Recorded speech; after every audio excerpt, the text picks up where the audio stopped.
Good afternoon students. രാവിലെ നമ്മൾ ഗതാഗതത്തിന്റെ പകുതിയോളം പഠിച്ചിട്ടായിരുന്നു നിർത്തിയിരുന്നത്. ഇനി നമുക്ക് ബാക്കിയും കൂടെ കുറച്ചുകൂടി എടുക്കാനുണ്ട്. അതുകൊണ്ടാണ് ഇപ്പൊ ഒരു സെക്ഷൻ കൂടെ ഞാൻ വെച്ചത്. അപ്പൊ നമുക്ക് ബാക്കിയും കൂടെ പഠിക്കില്ലേ? ഇനി നമ്മൾ നെക്സ്റ്റ് പഠിക്കാൻ പോകുന്നത് ഏതാണെന്നറിയോ? കൊച്ചിൻ തുറമുഖമാണ്. നമ്മുടെ സ്വന്തം കൊച്ചിയിലെ തുറമുഖത്തെ പറ്റിയിട്ടാണ് നമ്മൾ പഠിക്കുന്നത് കേട്ടോ. അപ്പോ എന്താണ് ഫസ്റ്റ് പോയിന്റ് നോക്കൂ. കൊച്ചി തുറമുഖം നിലവിൽ വന്നത് എന്നാണ്? 1928 മെയ് 26-നാണ് കൊച്ചി തുറമുഖം നിലവിൽ വരെ ഉണ്ടായത്. എന്നാണ് വന്നത്? 1928 മെയ് 26-ന്. കൊച്ചി തുറമുഖത്തിന്റെ ശില്പി ആരാണ്? Robert Bristow. ഞാൻ രാവിലെ പറഞ്ഞിരുന്നു, മങ്കീപ്പൻ എന്ന് പറയുന്ന ഒരു സിനിമ കണ്ടിട്ടുണ്ടെങ്കിൽ നമ്മൾ റോബർട്ട് ബ്രിസ്റ്റോ എന്ന് പറയുന്ന ആളെ നമുക്ക് മറക്കാൻ കഴിയില്ല. അതില് ആ കുട്ടി പറയുന്നുണ്ടല്ലോ, റോബർട്ട് ബ്രിസ്റ്റോയാണ് വെല്ലിംഗ്ടൺ ഐലൻഡ് നിർമ്മിച്ചത് എന്നും കൊച്ചി തുറമുഖത്തിന്റെ ശില്പി എന്നും ഒക്കെ അതിലെടുത്ത് പറയുന്നുണ്ടല്ലോ. അപ്പൊ കൊച്ചിൻ സാഗ എന്ന പുസ്തകത്തിന്റെ കർത്താവും ആരാണ്? ഈ റോബർട്ട് ബ്രിസ്റ്റോയാണ് കേട്ടോ. അപ്പൊ കൊച്ചി തുറമുഖം നിലവിൽ വന്നത് 1928 മെയ് 26-നും കൊച്ചി തുറമുഖത്തിന്റെ ശില്പി റോബർട്ട് ബ്രിസ്റ്റോയും കൊച്ചിൻ സാഗ എന്ന പുസ്തകത്തിന്റെ കർത്താവും ആരാണ്? ഈ റോബർട്ട് ബ്രിസ്റ്റോയാണ് കേട്ടോ. ഇനി കൊച്ചി തുറമുഖത്തിന്റെ ചില സവിശേഷതകളാണ് പറഞ്ഞിട്ടുള്ളത്. കേരളത്തിലെ മേജർ തുറമുഖമാണ് ഏത്? കൊച്ചി തുറമുഖം. ഇന്ത്യയിലെ ഏറ്റവും വലിയ തടാക തുറമുഖം കൂടിയാണ് നമ്മുടെ കൊച്ചി. ഇന്ത്യയിലെ ആദ്യ പോർട്ടും കൊച്ചി തുറമുഖമാണ്. വല്ലാർപാടം ടെർമിനലും കൊച്ചിൻ ഷിപ്പ്യാർഡും സ്ഥിതി ചെയ്യുന്ന തുറമുഖവും ഏതാണ്? കൊച്ചി തുറമുഖമാണ്. അപ്പൊ കൊച്ചി തുറമുഖത്തിന്റെ സവിശേഷതകൾ എന്തൊക്കെയാണ്? കേരളത്തിലെ മേജർ തുറമുഖമാണ്, ഇന്ത്യയിലെ ഏറ്റവും വലിയ തടാക തുറമുഖമാണ്, ഇന്ത്യയിലെ ആദ്യ പോർട്ട് തുറമുഖമാണ്, പിന്നെ വല്ലാർപാടം ടെർമിനലും കൊച്ചിൻ ഷിപ്പ്യാർഡും സ്ഥിതി ചെയ്യുന്ന തുറമുഖവും ഏതാണ്? നമ്മുടെ കൊച്ചിൻ തുറമുഖമാണ് കേട്ടോ. ഇനി കൊച്ചി തുറമുഖത്തിന്റെ ഉത്ഭവത്തിന് കാരണമായ വെള്ളപ്പൊക്കം ഏതാണ്? പെരിയാർ വെള്ളപ്പൊക്കമായിരുന്നു. പെരിയാറിൽ നടന്ന വെള്ളപ്പൊക്കമായിരുന്നു കൊച്ചി തുറമുഖത്തിന്റെ ഉത്ഭവത്തിന് കാരണമായത്. എന്നാണ്? 1341-ല്. അപ്പൊ കൊച്ചി തുറമുഖത്തിന്റെ ഉത്ഭവത്തിന് കാരണമായ വെള്ളപ്പൊക്കം ഏതാണ്? പെരിയാർ വെള്ളപ്പൊക്കം. അതെന്നാണ് സംഭവിച്ചത്? 1341-ല്. സിമ്പിൾ ആയിട്ട് 1341 എന്ന് പഠിച്ചാൽ മതി, അതായിരിക്കും ഒന്നും കൂടി എളുപ്പം. കൊച്ചി തുറമുഖത്തിന്റെ കൊച്ചി തുറമുഖത്തെ മേജർ തുറമുഖമായി പ്രഖ്യാപിച്ചത് ഏത് വർഷമാണ്? 1936 ഓഗസ്റ്റിലാണ്. കൊച്ചി തുറമുഖത്തെ മേജർ തുറമുഖമായി പ്രഖ്യാപിച്ചത് ഏത് വർഷമാണ്? 1936 ഓഗസ്റ്റിലാണ്. ഇന്ത്യയിൽ ആദ്യമായി കണ്ടെയ്നർ കപ്പൽ എത്തിയ സ്ഥലം അതെവിടെയാണ്? കൊച്ചിയിലാണ് കേട്ടോ. അപ്പൊ ഇന്ത്യയിൽ ആദ്യമായിട്ട് കണ്ടെയ്നർ കപ്പൽ എത്തിയ സ്ഥലം ഏതാണ്? അത് നമ്മുടെ കൊച്ചിയിലാണ്. പ്രസിഡന്റ് ടൈലർ എന്നായിരുന്നു ആ കണ്ടെയ്നർ കപ്പലിന്റെ പേര്. അപ്പൊ ഇന്ത്യയിൽ ആദ്യമായി കണ്ടെയ്നർ കപ്പൽ എത്തിയ സ്ഥലം കൊച്ചിയാണ്. ആ കണ്ടെയ്നർ കപ്പലിന്റെ പേരായിരുന്നു എന്ത്? President Tyler. അറബിക്കടലിന്റെ റാണി എന്ന് കൊച്ചി തുറമുഖത്തെ വിശേഷിപ്പിച്ചത് ആരാണ്? RK ഷൺമുഖൻ ചെട്ടിയാണ്. 1936-ല്. 1936-ല് ഷൺമുഖൻ ചെട്ടി പറഞ്ഞു അറബിക്കടലിന്റെ റാണിയാണ് നമ്മുടെ കൊച്ചി തുറമുഖം എന്ന്. പുള്ളിക്കാരൻ അങ്ങനെ ഒരു വിശേഷണം കൊച്ചി തുറമുഖത്തിന് കൊടുത്തിട്ടുണ്ട്. കൊച്ചി തുറമുഖത്തിന്റെ ആഴക്കൂട്ടലിൽ നിന്നും ലഭിച്ച മണ്ണ് നിക്ഷേപിച്ച് രൂപം കൊണ്ട ഐലൻഡ് ആണ് വെല്ലിംഗ്ടൺ ഐലൻഡ് എന്ന് പറയുന്നത്. അപ്പൊ കൊച്ചി തുറമുഖത്തിന്റെ ആഴം കൂട്ടുന്നതുമായിട്ട് ബന്ധപ്പെട്ട് എന്താണ്, അവിടെ ഒരിടത്ത് കൊണ്ടുപോയിട്ട്, അതായത് വെള്ളത്തിന്റെ അടിയിൽ നിന്ന് കോരിക്കൊണ്ട് വന്ന മണ്ണെല്ലാം കൂടെ നിക്ഷേപിച്ച് ഉണ്ടായ ഒരു ഐലൻഡ് ആണ് എന്ത്? വെല്ലിംഗ്ടൺ ഐലൻഡ് കേട്ടോ. കൊച്ചി തുറമുഖത്തിന്റെ നിർമ്മാണ ചെലവ് വഹിച്ചത് ആരാണ്? തിരുവിതാംകൂർ, കൊച്ചി, മദ്രാസ് ഗവൺമെന്റുകളായിരുന്നു അന്നത്തെ കാലത്ത് എന്ത്? കൊച്ചി തുറമുഖത്തിന്റെ നിർമ്മാണ ചെലവ് വഹിച്ചത്. ഏതൊക്കെ ഗവൺമെന്റുകളായിരുന്നു? തിരുവിതാംകൂർ, കൊച്ചി, മദ്രാസ് ഗവൺമെന്റുകളായിരുന്നു കൊച്ചി തുറമുഖത്തിന്റെ നിർമ്മാണ ചെലവ് വഹിച്ചത്. അപ്പൊ ഒന്നുകൂടി നമുക്ക് കൊച്ചി തുറമുഖം നോക്കാം. കേരളത്തിലെ കൊച്ചി തുറമുഖം നിലവിൽ വന്നത് 1928 മെയ് 26-നാണ്. കൊച്ചി തുറമുഖത്തിന്റെ ശില്പി ആരായിരുന്നു? Robert Bristow. കൊച്ചിൻ സാഗ എന്ന പുസ്തകത്തിന്റെ കർത്താവും ആരാണ്? Robert Bristow. കേരളത്തിലെ മേജർ തുറമുഖവും ഇന്ത്യയിലെ ഏറ്റവും വലിയ തടാക തുറമുഖവും ഇന്ത്യയിലെ ആദ്യ പോർട്ട് തുറമുഖവും വെല്ലാർപാടം ടെർമിനലും കൊച്ചിൻ ഷിപ്പ്യാർഡും സ്ഥിതി ചെയ്യുന്ന തുറമുഖവും ഏതാണ്? നമ്മുടെ കൊച്ചി തുറമുഖമാണ്. കൊച്ചി തുറമുഖത്തിന്റെ ഉത്ഭവത്തിന് കാരണമായ വെള്ളപ്പൊക്കം എന്തായിരുന്നു? പെരിയാർ വെള്ളപ്പൊക്കമായിരുന്നു 1341-ല് നടന്നത്. കൊച്ചി തുറമുഖത്തെ മേജർ തുറമുഖമായി പ്രഖ്യാപിച്ചത് ആരാണ്? പ്രഖ്യാപിച്ചത് എന്നാണ്? 1936 ഓഗസ്റ്റില്. ഇന്ത്യയിൽ ആദ്യമായി കണ്ടെയ്നർ കപ്പൽ എത്തിയ സ്ഥലം ഏതാണ്? കൊച്ചിയാണ്. ആ കപ്പലിന്റെ പേരെന്തായിരുന്നു? President Tyler. അറബിക്കടലിന്റെ റാണി എന്ന് കൊച്ചി തുറമുഖത്തെ വിശേഷിപ്പിച്ചത് ആരാണ്? RK ഷൺമുഖം ചെട്ടിയാണ്. എന്നാണ് എപ്പോഴാണ് വിശേഷിപ്പിച്ചത്? 1936. കൊച്ചി തുറമുഖത്തെ ആഴക്കൂട്ടലിൽ നിന്ന് ലഭിച്ച മണ്ണ് നിക്ഷേപിച്ച് രൂപം കൊണ്ട ഐലൻഡ് ഏതാണ്? വെല്ലിംഗ്ടൺ ഐലൻഡ് ആണ്. കൊച്ചി തുറമുഖത്തിന്റെ നിർമ്മാണ ചെലവ് വഹിച്ചത് ആരാണ്? തിരുവിതാംകൂർ, കൊച്ചി, മദ്രാസ് ഗവൺമെന്റുകളായിരുന്നു കൊച്ചി തുറമുഖത്തിന്റെ നിർമ്മാണ ചെലവ് വഹിച്ചത്. ഇനി കാമരാജർ തുറമുഖം, നല്ല പേരല്ലേ? കാമരാജർ തുറമുഖം. എനിക്ക് തമിഴ് പേരുകളൊക്കെ ഭയങ്കര ഇഷ്ടമാണ് കേട്ടോ. നിങ്ങൾക്കൊക്കെ ഇഷ്ടമാണോ? എനിക്ക് ചില പേരുകളൊക്കെ കേൾക്കാൻ നല്ല ഇഷ്ടമാണ്. ഇതേപോലെ കാമരാജ് എന്നൊക്കെ പറഞ്ഞ പേര് നല്ല ഒരു എടുപ്പുള്ള പേരൊക്കെ ആയിരിക്കുമല്ലോ. അതേപോലെ ഒരു എടുപ്പുള്ള ആളുടെ പേരിൽ അറിയപ്പെടുന്ന ഒരു തുറമുഖം തന്നെയാണ് കാമരാജർ തുറമുഖം. ആദ്യകാല നാമം എന്തായിരുന്നു? എണ്ണൂർ തുറമുഖം എന്നായിരുന്നു ആദ്യകാല നാമം. അപ്പൊ കാമരാജർ തുറമുഖത്തിന്റെ ആദ്യകാല നാമം എന്താണ്? എണ്ണൂർ തുറമുഖം എന്നായിരുന്നു. ഇന്ത്യയുടെ ആദ്യ കോർപ്പറേറ്റഡ് തുറമുഖമാണ് ഏത്? കാമരാജർ തുറമുഖം എന്ന് പറയുന്നത്. ഇന്ത്യയിലെ ആദ്യ കോർപ്പറേറ്റഡ് തുറമുഖം ഏതാണ്? കാമരാജർ തുറമുഖമാണ്. കമ്പനിയായി രജിസ്റ്റർ ചെയ്ത ആദ്യ തുറമുഖം, അതായത് ഒരു കമ്പനിയുമായിട്ട് ആദ്യം രജിസ്റ്റർ ചെയ്ത തുറമുഖം ഏതാണ്? കാമരാജർ തുറമുഖമാണ്. ചെന്നൈ തുറമുഖത്തിന്റെ തിരക്ക് കുറയ്ക്കുന്നതിനായി നിർമ്മിച്ച തുറമുഖമാണ് എന്ത്? കാമരാജർ തുറമുഖം. കാമരാജർ തുറമുഖം എന്തിനാ നിർമ്മിച്ചത്? ചെന്നൈ തുറമുഖത്തിന്റെ തിരക്ക് കുറയ്ക്കുന്നതിനായി നിർമ്മിച്ച തുറമുഖമാണ്. എനർജി പോർട്ട് ഓഫ് ഏഷ്യ എന്നാണ് ഈ ഒരു തുറമുഖം അറിയപ്പെടുന്നത് കേട്ടോ. എന്താണ്? എനർജി പോർട്ട് ഓഫ് ഏഷ്യ എന്നറിയപ്പെടുന്ന തുറമുഖം ഏതാണ്? കാമരാജർ തുറമുഖമാണ്. ഇന്ത്യയിലെ എക്കോ ഫ്രണ്ട്ലി പോർട്ടും ഏതാണ്? ഈ കാമരാജർ തുറമുഖമാണ്. അപ്പം കാമരാജർ തുറമുഖത്തിന്റെ ആദ്യ നാമം എന്താണ്? എണ്ണൂർ തുറമുഖം. ഇന്ത്യയിലെ ആദ്യ കോർപ്പറേറ്റഡ് തുറമുഖമാണ്. കമ്പനിയായി രജിസ്റ്റർ ചെയ്ത ആദ്യ തുറമുഖമാണ്. ചെന്നൈ തുറമുഖത്തിന്റെ തിരക്ക് കുറയ്ക്കുന്നതിനായി നിർമ്മിച്ച തുറമുഖമാണ്. എനർജി പോർട്ട് ഓഫ് ഏഷ്യ എന്നറിയപ്പെടുന്ന തുറമുഖവുമാണ്. ഇന്ത്യയിലെ എക്കോ ഫ്രണ്ട്ലി പോർട്ടും ഏതാണ്? ഈ കാമരാജർ തുറമുഖമാണ് കേട്ടോ. അപ്പൊ കാമരാജർ തുറമുഖം അങ്ങനെ ആ ഒരു ടോപ്പിക് കഴിഞ്ഞു. ഒരു മിനിറ്റ്, അതിന്റെ സൈഡിൽ എന്തെങ്കിലും ഉണ്ടായിരുന്നില്ല അല്ലേ? അടുത്തത് നമ്മൾ ഏതാ പഠിക്കുന്നത്? വിഴിഞ്ഞം അന്താരാഷ്ട്ര തുറമുഖം. ഇന്ത്യയിൽ പുതുതായി നിർമ്മാണത്തിലിരിക്കുന്ന അന്താരാഷ്ട്ര തുറമുഖം ഏതാണ്? വിഴിഞ്ഞം തുറമുഖമാണ്. അപ്പൊ ഇന്ത്യയിൽ പുതുതായിട്ട് നിർമ്മാണത്തിലിരിക്കുന്ന അന്താരാഷ്ട്ര തുറമുഖം വിഴിഞ്ഞം തുറമുഖമാണ്.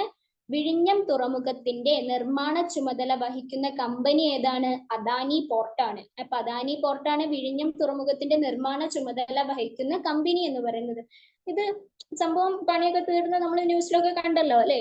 ഇതിപ്പോ ആ സമയത്ത് നടന്നുകൊണ്ടിരിക്കുമ്പോ വന്ന ഒരു കറണ്ട് അഫെയർ എന്ന മാതിരിയുള്ള ഒരു സംഭവമാണ് കേട്ടോ ഇത്. പക്ഷെ ഇപ്പൊ കറണ്ട് അഫെയർ ആയിട്ടില്ല, ഇത് വന്നു കഴിഞ്ഞു. പക്ഷെ ഇതൊന്ന് മനസ്സിലാക്കുക, വിഴിഞ്ഞം തുറമുഖത്തിന്റെ നിർമ്മാണ ചുമതല വഹിക്കുന്നത് ആരാണ്? അദാനി പോർട്ടാണെന്ന് മനസ്സിലാക്കുക കേട്ടോ. ഇനി തുറമുഖത്തിന്റെ ശിലാസ്ഥാപനം നടന്നത് എന്നാണ്? 2015 ഡിസംബർ 5-ാം തീയതിയാണ് അതിന്റെ ശിലാസ്ഥാപനം നടന്നത് കേട്ടോ.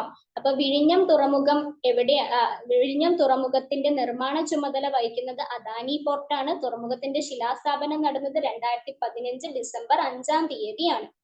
The shipping corporation of India limited സ്ഥാപിതമായ വർഷം എന്നാണ്? 1961 ഒക്ടോബർ 2. ഒക്ടോബർ 2 എന്ന് പറഞ്ഞ തീയതി ഓർത്തു വെക്കുക, ഗാന്ധി ജയന്തി ആണല്ലോ. അപ്പൊ 1961 ഒക്ടോബർ 2-നാണ് the shipping corporation of India limited സ്ഥാപിതമായ വർഷം. അത് ഗാന്ധി ജയന്തിന്റെ അന്നാണ് ഈ the shipping corporation of India limited സ്ഥാപിതമായ വർഷം. പിന്നെ ഇയർ നിങ്ങൾ ഓർത്തു വെക്കുക, 1961-ലായിരുന്നു എന്നുള്ളത്. ഇനി കപ്പൽ നിർമ്മാണശാലകൾ കേട്ടോ. മസ്കോൺ ഡോക്ക് എന്ന് പറയുന്നത് എവിടെയാണ്? മസ്കോൺ ഡോക്ക് എന്ന് പറയുന്ന കപ്പൽ നിർമ്മാണശാല മുംബൈയിലാണ്. ഹിന്ദുസ്ഥാൻ ഷിപ്പ്യാർഡ് വിശാഖപട്ടണം,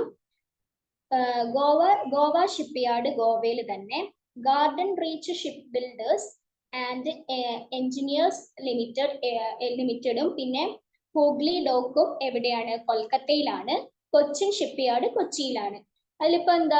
മസ്കോൺ ഡോക്ക് മുംബൈ, അത് ബൈ ഹാർട്ട് ആക്കുക. അതേപോലെ ഹിന്ദുസ്ഥാൻ ഷിപ്പ്യാർഡ് വിശാഖപട്ടണം. പിന്നെ ഇതിന്റെ പേര് തന്നെ ഉണ്ട്, ഗോവ ഷിപ്പ്യാർഡ് എവിടെയാണ്? ഗോവയിലാണ്. പിന്നെ garden reach ship builders and engineering ലിമിറ്റഡും ഹൂഗ്ലി ഡോക്കും എവിടെയാണ്? കൊൽക്കത്തയിലെ. കൊച്ചിൻ ഷിപ്പ്യാർഡ് എവിടെയാണ്? കൊച്ചിയിലാണ്. ഇനി മറ്റു തുറമുഖങ്ങളാണ്. അതിൽ ഒന്നാമത്തെയാണ് മുദ്ര തുറമുഖം.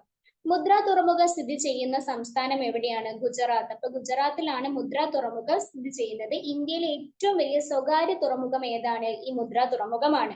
മുദ്ര തുറമുഖം ഗുജറാത്തിലെ. ഇന്ത്യയിലെ ഏറ്റവും വലിയ സ്വകാര്യ തുറമുഖവും ഏതാണ്? മുദ്ര തുറമുഖമാണ്.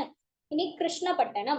കൃഷ്ണപട്ടണം തുറമുഖം സ്ഥിതി ചെയ്യുന്ന പ്രദേശം എവിടെയാണ്? നെല്ലൂര്, ആന്ധ്രാപ്രദേശ് ട്ടോ. ആന്ധ്രാപ്രദേശിലെ നെല്ലൂരിലാണ് കൃഷ്ണപട്ടണം തുറമുഖം സ്ഥിതി ചെയ്യുന്നത്. സ്വകാര്യ മേഖലയിൽ നിർമ്മിക്കപ്പെട്ട ആഴജല തുറമുഖമാണ് ഏത്? കൃഷ്ണപട്ടണം തുറമുഖം എന്ന് പറയുന്നത്. അപ്പൊ കൃഷ്ണപട്ടണം തുറമുഖം സ്ഥിതി ചെയ്യുന്നത് എവിടെയാണ്? ആന്ധ്രാപ്രദേശിലെ നെല്ലൂരിലാണ്. സ്വകാര്യ മേഖലയിൽ നിർമ്മിക്കപ്പെട്ട ആഴജല തുറമുഖം കൂടിയാണ് എന്ത്? ഈ കൃഷ്ണപട്ടണം തുറമുഖം എന്ന് പറയുന്നത്. ഇനി പിപ്പാവാവ്. പിപ്പാവാവ് തുറമുഖം സ്ഥിതി ചെയ്യുന്ന സംസ്ഥാനം എവിടെയാ? ഗുജറാത്ത്. ഗുജറാത്തിലാണ് പിപ്പാവാവ് തുറമുഖം സ്ഥിതി ചെയ്യുന്നത്. ഇത് മുദ്ര തുറമുഖവും എവിടെ തന്നെയാണ് സ്ഥിതി ചെയ്യുന്നത്? ഗുജറാത്തിൽ തന്നെയാണ് ട്ടോ. പിപ്പാവാവും ഗുജറാത്തിൽ തന്നെയാണ്. ഇന്ത്യയിലെ ആദ്യ സ്വകാര്യ തുറമുഖമായി കണക്കാക്കുന്നത് പിപ്പാവാവാണ് ട്ടോ. ഇന്ത്യയിലെ ആദ്യ സ്വകാര്യ തുറമുഖമായി കണക്കാക്കുന്നത് പിപ്പാവാവാണ്. പക്ഷെ മുദ്ര തുറമുഖം എന്താണ്? ഇന്ത്യയിലെ ഏറ്റവും വലിയ സ്വകാര്യ തുറമുഖമാണ്. മാറിപ്പോരുത് ട്ടോ. മുദ്ര ഏറ്റവും വലിയ സ്വകാര്യ തുറമുഖവും പിപ്പാവാവ് ആദ്യ സ്വകാര്യ തുറമുഖമായി കണക്കാക്കുന്നതുമാണ്. അപ്പൊ പിപ്പാവാവ് തുറമുഖം സ്ഥിതി ചെയ്യുന്നത് എവിടെയാണ്? ഗുജറാത്തിലാണ്. ഇന്ത്യയിലെ ആദ്യ സ്വകാര്യ തുറമുഖമായി കണക്കാക്കുന്നത് ഏതാണ്? ഈ പിപ്പാവാവ് തുറമുഖമാണ്. അടുത്തത് ഗംഗാവാരം പോർട്ട്. ഇന്ത്യയിലെ ഏറ്റവും ആഴം കൂടിയ ഓൾ വെതർ പോർട്ടാണ് എന്ത്? ഓൾ വെതർ പോർട്ടാണ് ഗംഗാവാരം പോർട്ട്. ഇന്ത്യയിലെ ഏറ്റവും ആഴം കൂടിയ ഓൾ വെതർ പോർട്ട് എന്ന് പറയുന്നത് ഏതാണ്? ഗംഗാവാരം പോർട്ടാണ്. ഗംഗാവാരം പോർട്ട് സ്ഥിതി ചെയ്യുന്ന സംസ്ഥാനം എവിടെയാണ്? ആന്ധ്രാപ്രദേശ്. ആന്ധ്രാപ്രദേശിലാണ് ഗംഗാവാരം പോർട്ട് സ്ഥിതി ചെയ്യുന്നത്. ആന്ധ്രാപ്രദേശിൽ സ്ഥിതി ചെയ്യുന്ന മറ്റൊരു തുറമുഖം ഏതായിരുന്നു? കൃഷ്ണപട്ടണം തുറമുഖം ട്ടോ. അതേപോലെ തന്നെ ഗംഗാവാരം പോർട്ട് എവിടെയാണ് സ്ഥിതി ചെയ്യുന്നത്? ആന്ധ്രാപ്രദേശിലാണ്.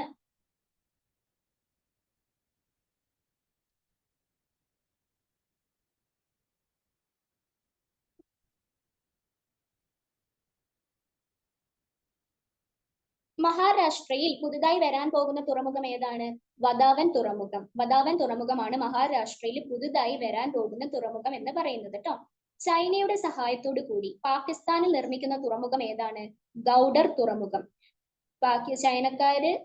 പാകിസ്ഥാൻകാര് ചൈനക്കാരെ കൂട്ടുപിടിച്ചിട്ട് നിർമ്മിക്കുന്ന തുറമുഖം ഏതാണ്? ഗൗഡർ തുറമുഖം. ചൈനയുടെ സഹായത്തോടു കൂടിയിട്ടാണ് പാകിസ്ഥാൻ ഈ ഒരു തുറമുഖം നിർമ്മിക്കുന്നത്. ചൈനയുടെ സഹായത്തോടെ ശ്രീലങ്കയിൽ നിർമ്മിക്കുന്ന തുറമുഖം ഏതാണ്? ഹംബൻ ടോട്ട തുറമുഖം. ഹംബൻ ടോട്ട തുറമുഖമാണ് ചൈനയുടെ സഹായത്തോടെ ശ്രീലങ്കയിൽ നിർമ്മിക്കുന്ന തുറമുഖം എന്ന് പറയുന്നത്. ഇന്ത്യയുടെ സഹായത്തോടു കൂടി ഇറാനിൽ നിർമ്മിക്കുന്ന തുറമുഖം ഏതാണ്? ചമ്പയാർ തുറമുഖം. ഇന്ത്യ സഹായിച്ച് ഇറാനിൽ നിർമ്മിക്കുന്ന തുറമുഖമാണ് ചമ്പയാർ തുറമുഖം. അപ്പോൾ ചൈനയുടെ സഹായത്തോടു കൂടി പാകിസ്ഥാനിൽ നിർമ്മിക്കുന്നത് ഗൗഡാർ തുറമുഖവും ചൈനയുടെ സഹായത്തോടു കൂടി ശ്രീലങ്കയിൽ നിർമ്മിക്കുന്നത് ഹംബൻ ടോട്ട തുറമുഖവും ഇന്ത്യയുടെ സഹായത്തോടു കൂടി ഇറാനിൽ നിർമ്മിക്കുന്നത് ചമ്പയാർ തുറമുഖവും. പ്രധാന സ്ഥാപനങ്ങളാണ്. Next one, central inland water transport corporation എവിടെയാണ്? കൊൽക്കത്തയിലാണ്. Central inland water transport corporation സ്ഥിതി ചെയ്യുന്നത് കൊൽക്കത്തയിലാണ്. ഫിഷറി സർവേ ഓഫ് ഇന്ത്യ എവിടെയാണ്? മുംബൈയിലാണ്. ഫിഷറി സർവേ ഓഫ് ഇന്ത്യ മുംബൈയിലാണ്. കൊച്ചിയിൽ 2 സ്ഥാപനങ്ങളുണ്ട്. ഏതൊക്കെയാണ്? സെൻട്രൽ മറൈൻ ഫിഷറീസ് റിസർച്ച് ഇൻസ്റ്റിറ്റ്യൂട്ടും central institute of fisheries technology. ഇത് രണ്ടും എവിടെയാണ്? കൊച്ചിയിലാണ് ഉള്ളത്. സെൻട്രൽ മറൈൻ ഫിഷറീസ് റിസർച്ച് ഇൻസ്റ്റിറ്റ്യൂട്ടും സെൻട്രൽ ഇൻസ്റ്റിറ്റ്യൂട്ട് ഓഫ് ഫിഷറീസ് ടെക്നോളജിയും കൊച്ചിയിലാണ് ഉള്ളത്. ഇനി ഇൻസ്റ്റിറ്റ്യൂട്ട് ഓഫ് മാരിടൈം സ്റ്റഡീസ് എവിടെയാണ്?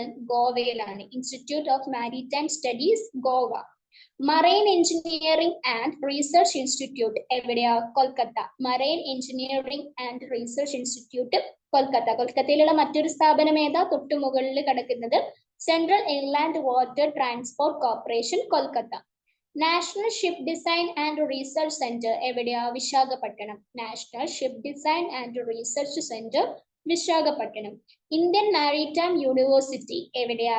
ചെന്നൈയില്. Indian maritime university ചെന്നൈയില്.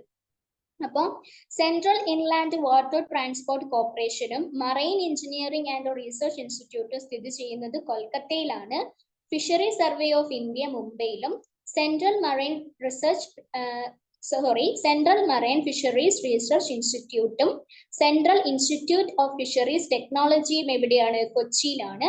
Institute of maritime സ്റ്റഡീസോ ഗോവയില്. പിന്നെ national ship design and research centre Visakhapatnam. Indian maritime university ചെന്നൈയിൽ. നമുക്ക് ഷിപ്പ് യാർഡ്സ് എന്താന്ന് പഠിക്കാം. എന്താണ് ship yards? Hindustan ship yard. രാജ്യത്തെ ആദ്യ ഗ്രീൻഫീൽഡ് ഷിപ്പ് യാർഡ് ഏതാണ്? Scindia steam navigation 1941. രാജ്യത്തെ ആദ്യ ഗ്രീൻഫീൽഡ് ഷിപ്പ് യാർഡ് ഏതായിരുന്നു? Scindia steam navigation ship yard ആണ് 1941. സിന്ധ്യ സ്റ്റീം നാവിഗേഷൻ ആരംഭിച്ചത് സേട്ട് വാൽചന്ദ് ഹിരാചന്ദ്. ആരാണ് സിന്ധ്യ സ്റ്റീം നാവിഗേഷൻ ആരംഭിച്ചത്? സേട്ട് വാൽചന്ദ് ഹിരാചന്ദ് എന്ന് പറയുന്ന ആളാണ് Scindia steam navigation ship yard ആരംഭിച്ചത്. സിന്ധ്യ സ്റ്റീം നാവിഗേഷൻ ഇപ്പോൾ അറിയപ്പെടുന്നത് ഹിന്ദുസ്ഥാൻ ഷിപ്പ് യാർഡ്. അപ്പൊ ഹിന്ദുസ്ഥാൻ ഷിപ്പ് യാർഡിന്റെ ആദ്യകാല നാമമാണ് എന്ത്? Scindia steam navigation ship yard എന്ന് പറയുന്നത് കേട്ടോ. അപ്പൊ സിന്ധ്യ സ്റ്റീം നാവിഗേഷൻ ഇപ്പോൾ അറിയപ്പെടുന്നത് ഹിന്ദുസ്ഥാൻ ഷിപ്പ് യാർഡ് എന്നാണ്. സ്വാതന്ത്ര്യാനന്തരം പൂർണ്ണമായും ഇന്ത്യയിൽ നിർമ്മിച്ച ആദ്യ കപ്പലാണ് ജൽ ഉഷ. സ്വാതന്ത്ര്യത്തിന് ശേഷം പൂർണ്ണമായിട്ടും ഇന്ത്യയിൽ നിർമ്മിച്ച കപ്പൽ ഏതാണ്? ജൽ ഉഷയാണ് കേട്ടോ. സ്വാതന്ത്ര്യാനന്തരം പൂർണ്ണമായും ഇന്ത്യയിൽ നിർമ്മിച്ച ആദ്യ കപ്പലാണ് ജൽ ഉഷ. ജൽ ഉഷ നിർമ്മിച്ചത് സിന്ധ്യ ഷിപ്പ് യാർഡിലാണ്. അപ്പോൾ ജൽ ഉഷ നിർമ്മിച്ചത് എവിടെയാണ്? Scindia shipyard. Scindia shipyard ഇപ്പോൾ അറിയപ്പെടുന്നത് ഹിന്ദുസ്ഥാൻ ഷിപ്പ് യാർഡ് എന്നാണ്. ISO സർട്ടിഫിക്കറ്റ് നേടിയ ആദ്യ ഷിപ്പ് യാർഡ് ഏതാണ്? Hindustan ship yard. അത് ISOയുടെ സർട്ടിഫിക്കറ്റ് നേടിയ ആദ്യ ഷിപ്പ് യാർഡും ഹിന്ദുസ്ഥാൻ ഷിപ്പ് യാർഡാണ്. ഹിന്ദുസ്ഥാൻ ഷിപ്പ് യാർഡ് സ്ഥിതി ചെയ്യുന്നത് എവിടെയാണ്? വിശാഖപട്ടണം. വിശാഖപട്ടണത്തിലാണ് ഹിന്ദുസ്ഥാൻ ഷിപ്പ് യാർഡ്, അതായത് വിശാഖപട്ടണം ആന്ധ്രാപ്രദേശ്, അവിടെയാണ് എന്താണ് ഹിന്ദുസ്ഥാൻ ഷിപ്പ് യാർഡ് സ്ഥിതി ചെയ്യുന്നത്. അപ്പൊ എന്തൊക്കെയാണ്? രാജ്യത്തെ ആദ്യ ഗ്രീൻഫീൽഡ് ഷിപ്പ് യാർഡ് എവിടെയാ? Scindia steam navigation ship yard 1941. Scindia steam navigation ആരംഭിച്ചത് സേട്ട് വാൽചന്ദ് ഹിരാചന്ദ് എന്ന് പറയുന്ന വ്യക്തിയാണ്.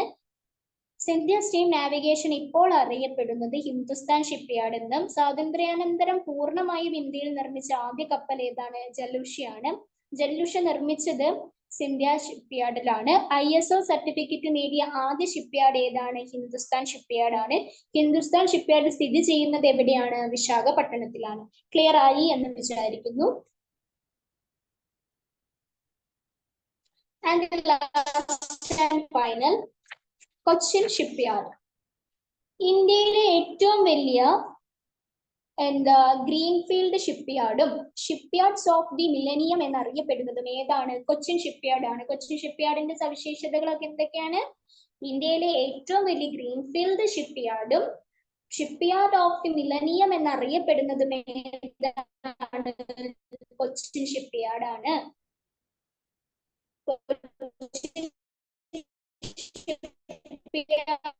സ്ഥാപിതമായ വർഷം എന്നാണ്? ആദ്യമായ വർഷം.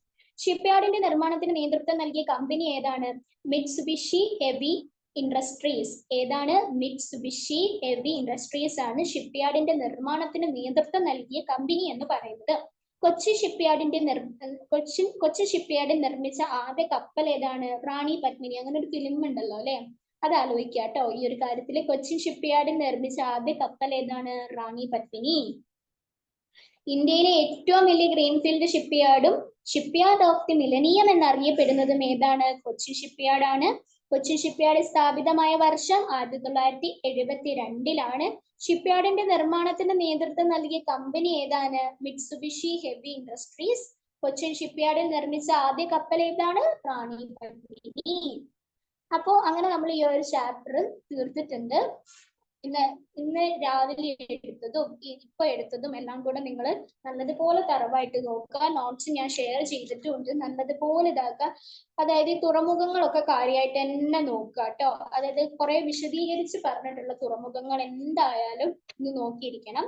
അപ്പൊ അങ്ങനെ നമ്മൾ ഏതാ ഈ ഒരു ടോപ്പിക് ഇവിടെ തീർത്തിരിക്കുകയാണ്. ഏത് ഗതാഗത മേഖലയിലെ പുരോഗതി എന്ന് പറയുന്ന ടോപ്പിക് ഇവിടെ അവസാനിപ്പിച്ചിരിക്കുകയാണ്. എല്ലാവർക്കും മനസ്സിലായി എന്ന് വിചാരിക്കുന്നു. എന്തെങ്കിലും ഡൗട്ട്സ് ഉണ്ടെങ്കിൽ ചോദിക്കാൻ വിട്ടു പോകരുത്, ചോദിച്ചിരിക്കണം. നിങ്ങൾ നെക്സ്റ്റ് ക്ലാസ്സിൽ ഡൗട്ട്സ് തോന്നുന്നതൊക്കെ ചാറ്റ്സിൽ വേണമെങ്കിൽ ടൈപ്പ് ചെയ്തിട്ടാലും മതി, ഞാൻ പറഞ്ഞു തരുന്നതായിരിക്കും. അപ്പോൾ ക്ലാസ് തീർന്നിട്ടുണ്ട്. എല്ലാവർക്കും നല്ലൊരു ദിവസം ആശംസിക്കുന്നു. Have A nice day. Thank you.